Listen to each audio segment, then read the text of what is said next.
y'all, today we are making a breakfast and my countertop is just a complete mess right now, so disregard. Today we are making the French toast casserole. Here is a snapshot, sorry for the glare, of the ingredients, the topping. I will leave it linked down below, linked or actually probably typed out, honestly, because I don't even know where the heck I got this recipe from. But anyway, you're gonna need a 9x13 baking dish. Spray it with some nonstick. That's what I've got going on in here. Set your oven to 350 degrees. You're going to need some like a thick, chewy bread. Like I have like the Italian loaf. I've used French bread. It says that you can use sourdough. That's a good option. Ciabatta bread, you know, just something that's like thick and chewy because it, you know, it's French toast. It's going to absorb a lot of like the egg mixture. Speaking of eggs, you're going to need not this many eggs. You're going to need about 8 eggs. You're going to need some vanilla extract. You're going to need some milk, some cinnamon. I'm sorry about the lighting because I've already got my lighting set up for actually putting this together, so I apologize for that. Cinnamon, salt, brown sugar, regular sugar, and flour. And I got this out because I'm like almost I'm almost out of brown sugar, so I got this out to replenish. And then once it's all done baking, you get to like dust it with some powdered sugar just to make it look nice and pretty. So anyway, these are the ingredients that you're going to be needing to make this breakfast. It is gonna go so quick and easy. Like I said, set your oven to 350 degrees. Now let's get cooking. So I like to get the loaf. If you watch my grocery hauls, I like to get the loaves that are on the discount rack. So I got this one for 88 cents. This is just a perfect way to use that up, and especially if you're cooking for a bunch of people. So today is Sunday when I'm filming this, and I'm fixing this for Sunday to bring to church. And so all you're going to do is just, basically you're just gonna tear. It's just tearing into more of like bite-sized pieces and just dumping it in there. It doesn't have to be perfect. The pieces can be as off as you want. Just make them into bite-sized pieces. You can even get your kids or your grandkids, niece, nephew, whoever. Kids can get involved in this one. I haven't gotten Charlotte involved in this one, but it is a good one and kids like tearing things, so this would be a good step for them to try out.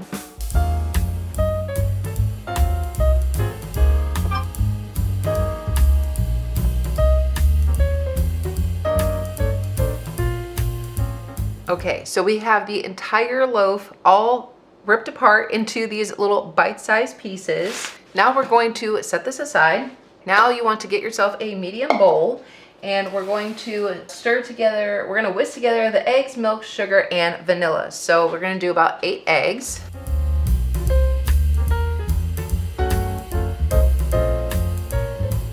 Now before I carry on, I actually like to whisk these up first. That way I'm not like blindly trying to like chase the yolks around the bowl.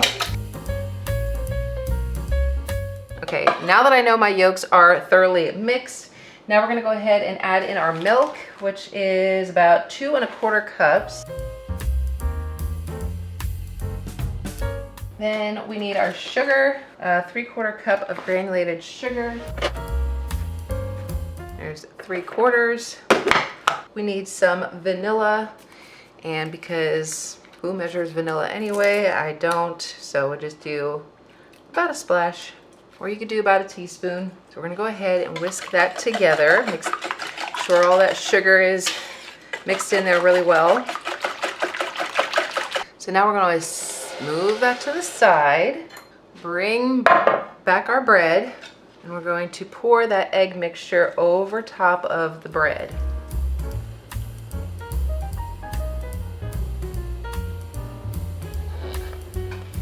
I like to just kind of move it around just to make sure all those bread pieces are covered in that egg mixture. Now I know it's not gonna look like a lot, and the bread's gonna soak this up, and it's gonna look like everything just deflated, but I promise you when it cooks up in the oven, it's going to puff up. It's going to be plenty. It's plenty. I mean, if you have a big congregation, we don't have a huge congregation, maybe like anywhere between 30 and 50 people, it varies.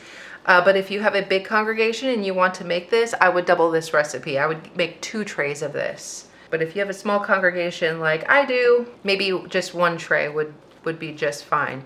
And then of course, if other people are bringing things, the more the merrier, of course. So anyway, once you feel like all your bread is mixed in with the egg, which it looks like it is. So even though I keep poking and moving and everything, but I think we're good to go here. Okay, we're gonna set this aside once again. This time we're going to grab another bowl, and this time we're going to do our topping. So it's going to be the flour, brown sugar, cinnamon, and salt, and some cubed up butter. Oh, that's something I forgot to grab. I need to grab the butter.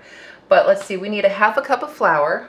I need to get some more out of my pantry, but it's a ½ a cup of flour.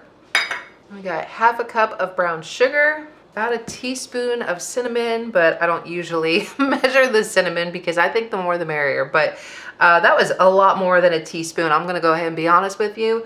I don't know how much that was because I just dumped. Much like the vanilla extract, I don't really measure the cinnamon. I like cinnamon, and I do it this way with the church all the time, and everybody raves about it. So, but if you want to measure, it's a teaspoon. And then we do about a quarter teaspoon. We do a quarter teaspoon of salt.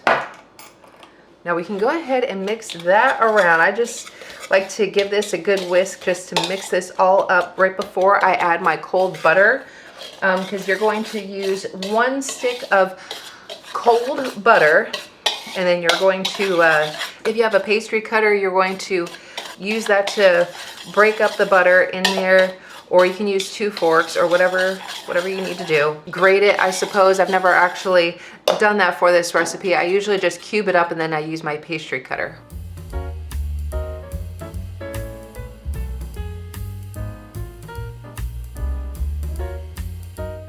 Okay, get all that in there.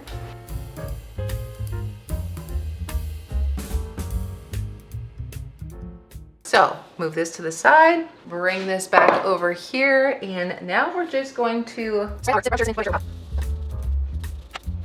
you don't need to stress about whether you've got the butter cut in really good because it's all gonna melt anyway in the oven. So don't stress out too much about it. If you don't have a pastry cutter and you're just using 2 forks and you're like, well, my butter is not exactly pea size, don't worry about it. It's all gonna melt beautifully into the oven. So that's what we're gonna do now, is we're gonna stick this in the oven for 1 hour, and then we're going to, then we'll take it out of the oven, let it cool off, and then we'll sprinkle with some powdered sugar just to make it look beautiful.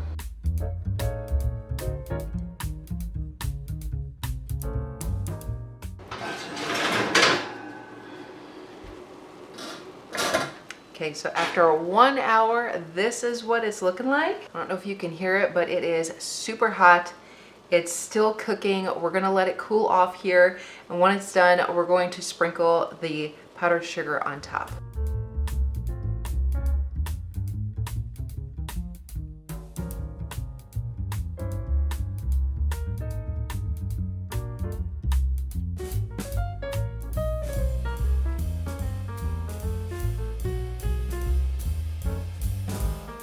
All right, y'all, so this is the French toast casserole. Like I said, I will have this all typed out in the description box down below.